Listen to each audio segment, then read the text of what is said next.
about healthcare, you might first think about the expensive, acute care that we read about in the headlines. But if you ask family physicians, they'll tell you that 90% of your healthcare is in the community. But really, who provides almost all of your healthcare? It's not doctors, it's not nurses, or other healthcare providers like me. It's you. Real healthcare is self-care. The best predictor of your future health are the habits you practice today. So the 4 foundations of good self-care are what you eat, what you do, how you feel, and how you relate. What do you put into your body, both healthy and unhealthy things? What do you do with your body? Physical activity that supports all the activities of daily living and helps you do what's meaningful for you. How do you relate to other people? How do you connect at home, work, and school, and with society?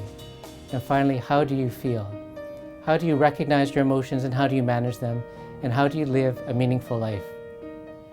The doctors who compose the divisions of family practice care for our patients in our practices, care for you individually, but now care for our community as a whole.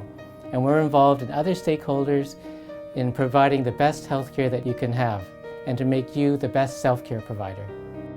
Let's talk about important musculoskeletal symptoms. Have you had swelling or stiffness in any joints?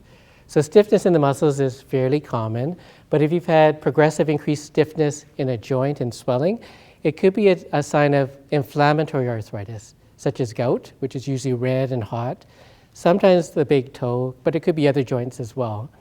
It could be a sign of rheumatoid arthritis, so not our usual osteo or degenerative arthritis.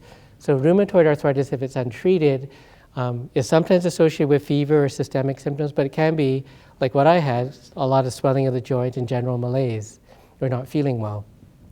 But if you have recurrent swelling of the joints and stiffness that might be lasting more than an hour in the morning, do see your doctor. Don't delay, just in case there might be some injury or damage to the joint that we can reverse. Have you had any locking or decreased range of motion in the joint? So that could be a sign of an injury or a fracture. Commonly it's from osteoarthritis, but we could check it out and to see if anything can be done to improve it. There's actually plenty that we can do even without doing surgery.